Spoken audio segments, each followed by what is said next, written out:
Let me share with you, I guess, my reaction to the feedback. First of all, thank you for the feedback. I'd like to go around one more time to each table and just give the table as a whole an opportunity to say if there's anything that was not raised at your table that you think is important to the group here. Let us know. I'll say something that was said that I don't know that we reported out, is that there needs to be a trust level between the citizens and the government, that we're following the regulations, we're working in the best interest for the community, and that trust needs to be there. Is that a two-way street? Pam, it's not fair to ask you that, but is that a two-way street, or is it the citizens trusting government? This was, and I forget who mentioned about the traffic issue. And so, you know, as a community, I mean, what are you willing to give up to fix the traffic problem? I think Scott mentioned. So traffic can be fixed. I mean, we can fix it tomorrow, but that means that the tree canopy in some areas looks a little different. That means maybe the roadside looks a little different, but can it be done in such a way that you plant back, and you don't plant back, you know, 3-foot shrubs, but you plant back, you know, mature landscaping, greenery, and trees.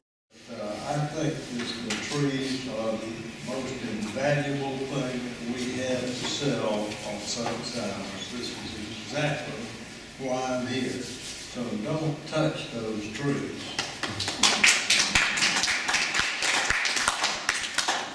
We think there was a profound lack of leadership in Glidden County, both with regard to the failure to really revamp the ordinances, update them, and make sure that the law is consistent with everything that everybody's talking about here relative to serving the public and making sure that there is notice to people as to what's going on. And most particularly to the fact that the planning and zoning was allowed to deteriorate with a woefully incompetent leader, director, and so that trust has to be earned, and it's a difficult thing with the experience that we've had in Clinton County, and building back that department. It never should have been allowed to deteriorate to the point that it is now. Chuck used the phrase that we should have a moratorium on approving new construction. And I think the real issue is on accepting applications for new projects and so on. By the time it gets to approval of an application for construction, things have gone along too far. I think we really need to step back from accepting new applications until we have that properly staffed planning department. And I really object to the identification of the Department of Community Development. We are a developed community. We're not a virgin wilderness, and we need to start planning for the whole community, not for developing the community. Thank you. You know, 300 people show up because of a dollar store, or they show up because of a flash foods, because they've been convinced with very little bit of dissemination that an issue has arisen that's going to threaten their quality of life. Someone needs to be able to communicate to them that the items down the agenda are equally threatening to them, but it takes a certain amount of communication skill. Leaders emerge in crises, and so that's how we will get a leader, is we will dramatize a crisis by disseminating what the issues are in simple terms. And because that worked for us. And we were all amateurs. None of us were professionals. And I'm still an amateur in a room full of professionals. But I do know that much. Yes, we have traffic problems. A lot of what's happening as one person who sits in the traffic, as you all know and do as well, comes from really the planning issue. I go off every morning on the way to work, and that traffic will back up from Brogan's North all the way to the Stables roundabout. And that's because often if you get stuck behind school buses, the school buses cannot pull in these developments. These developments are not developed in such a way that the buses can turn around. So these are just future things that we should be considering as we put down more development. Because I would argue, as one parent, the vast majority of parents are using their own cars. That creates a tremendous traffic issue twice a day, every day. And then when you look at the tourism aspect of it, a lot of cities have embraced a public transportation system. There's no reason why a trolley couldn't go around to the hotels and drop them off at the village, drop them off at the beach. I would envision ferry transportation that visitors can go from St. Simon's Village over to Jekyll and hop on those trolleys. That's the thinking that we really need to embrace to. And they even had a trolley once from the St. Simon's Pier to Jekyll. Cap Fendi ran that. I don't know why. I guess it was not enough participation, but that was a great idea. Yeah. So I guess my point is that tourism has been here a very long time. I think it's very important to our community. It doesn't necessarily have to be part of the problem. Undoubtedly, what we're seeing is between day visitors and overnight visitors, that does increase capacity. So we have to be mindful of what our capacity is and create plans to solve those capacity issues if they exist. And I think we could do that. Don mentioned the fact that we think that whatever we do has to be for the whole county, but he didn't stress enough, you've got to include Brunswick. We can't leave a sore place in the middle of things without trying to address the issues of Brunswick as we plan for the Glenn County.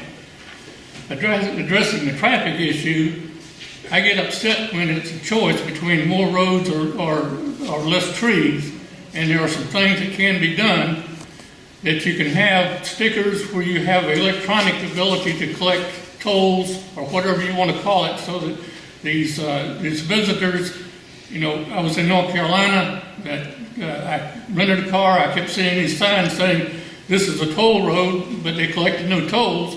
I got home and found $15 charged to my credit card. And so there's a way to do it electronically that can be done.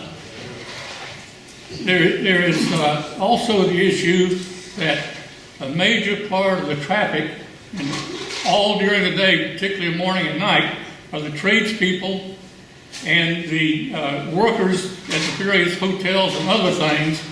And if there was some public transportation that transported them from the mainland over here so that you did not have thousands and thousands of additional cars coming in every day, you go to any construction site or a single-family home and you'll have 12 pickup trucks for Bentley County there. And they could consolidate those. So there's some things can be done about traffic if we had the willpower and the smarts to do it. Addressing our new community development, the reason there's lack of trust is because the community development staff was run by cronyism and undue influence on the part of certain individuals and institutions. And if you want to check that with the planners that have been left the staff, they will confirm that. And it's a matter of the community development staff creating trust to carry forward. The other thing is that I haven't mentioned about the planning staff does need to meet with the developers, the applicants, and try to work with them on making their plans more conforming to what the county wants. But there needs to be a sharp line between meeting with the developers and the applicants to create a good plan and letting those applicants have undue influence, which is the way Glenn County has been run for the last several years. Finally, I want everybody to understand that I don't think anybody here is against growth per se, but we want smart growth instead of this, like Maryland's Landing, where you have these hundreds of developments opening into a little bitty road that cannot possibly handle it, and we just keep on doing it over and over and over again. Thank you.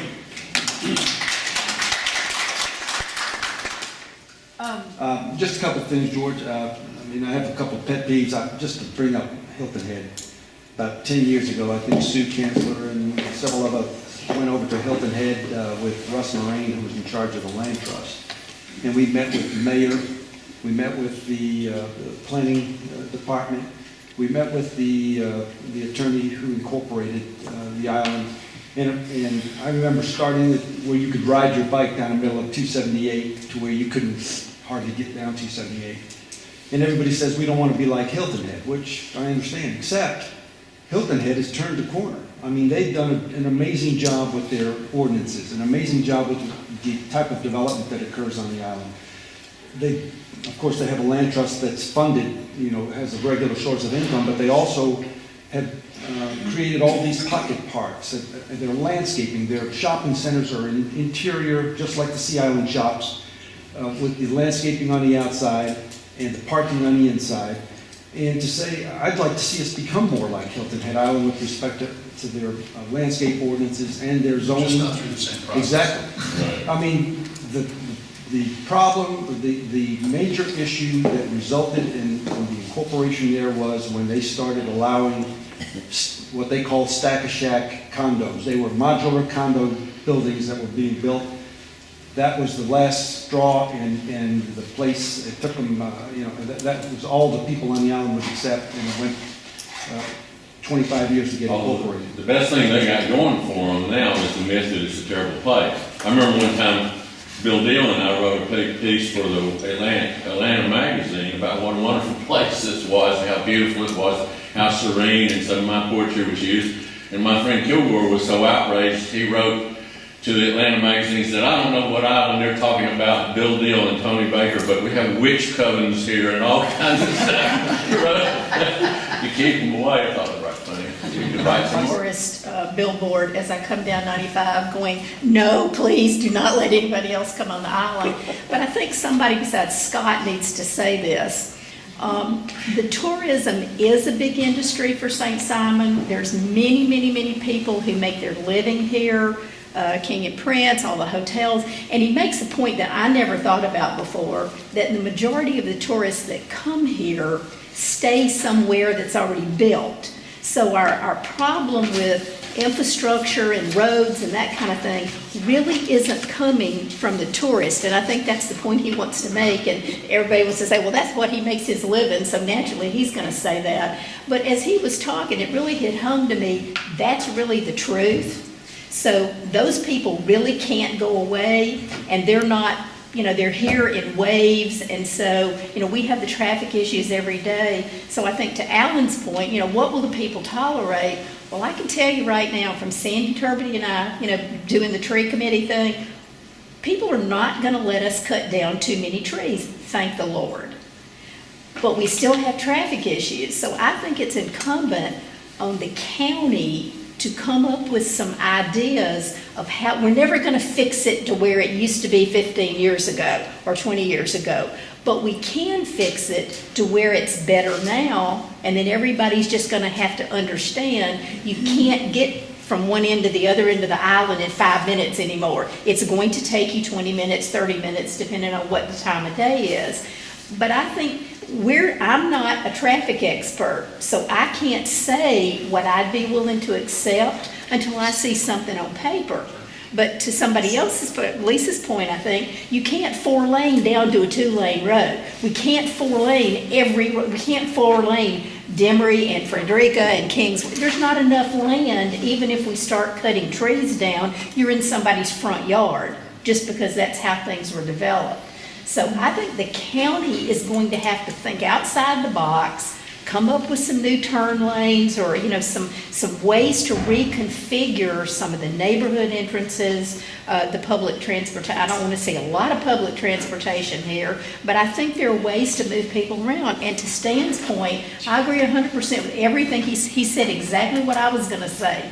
You line up down Frederica Road about 12:30. Every other car literally is a vendor truck, a truck, so, something transporting some business things. And I agree. You go to a building site, there's 16 trucks. Look at all that stuff around IDAC. That's a perfect example of what happens. And I like the idea of transporting them in, but every one of those people are going to say, I need the stuff on my truck to do the part that I have to do.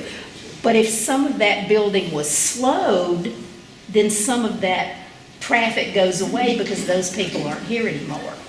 There's some real misconception about what the ordinances do require in terms of the Island Planning Commission's and the Mainland Planning Commission's authority. And that was clarified recently in the county's answer to the lawsuit brought by Terramore Development Company, which is the company that's attempting to build the Dollar General store on Frederick Road.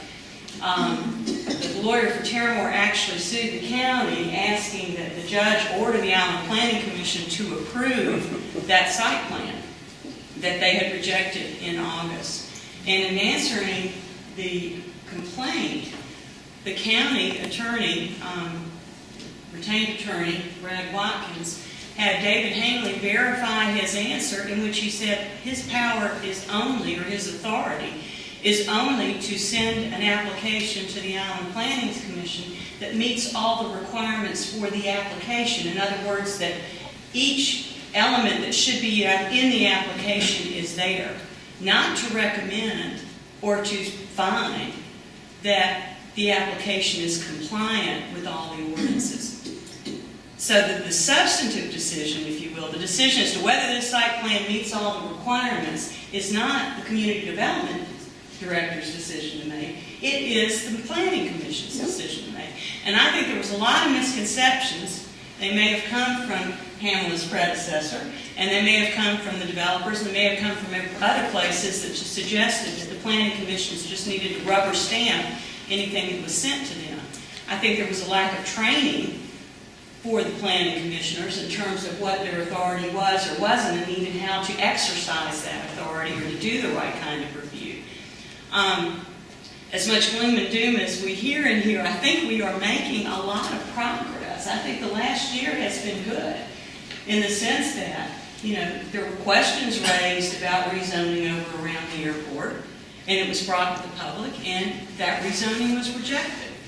The Pilar Hotel has been rejected twice because of issues raised about how it didn't meet the requirements of the zoning ordinance. And right now, Dollar General has been rejected and is on hold because of questions raised about whether it actually met the specific zoning requirements. Not whether we need a Dollar General on St. Simon's, but whether or not, under our zoning ordinances, this meets the kind of committee put together to really revamp our zoning ordinances. And we can look to other resort-type communities to see how they do this. Certainly there is guidance to be had from successful communities in this way, and I really would hope to see that the commission or the county attorney's office or whatever it is puts together a committee of people, volunteers, but people with experience in this area to really work on revamping it. And in that light, as we suggested around here,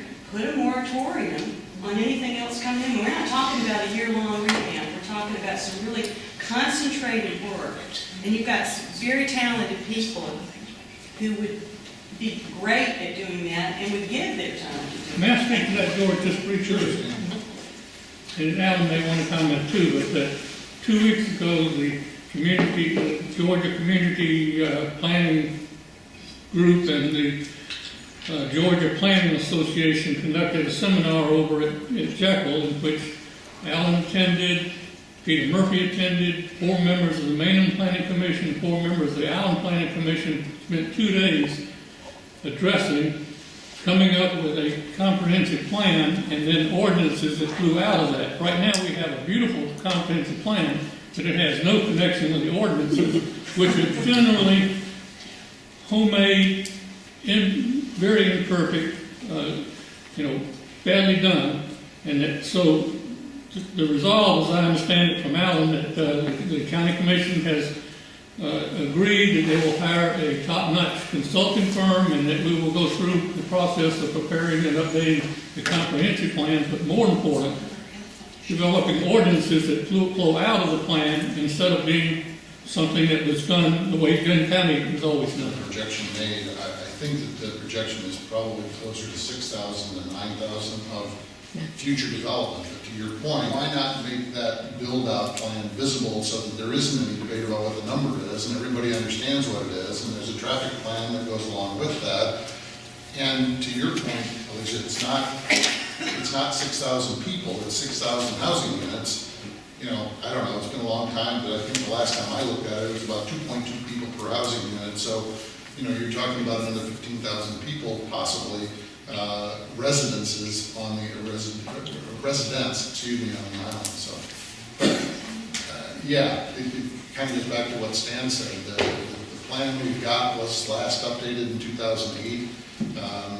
It's seldom used in any of the decisions that are being made. Let me cut this.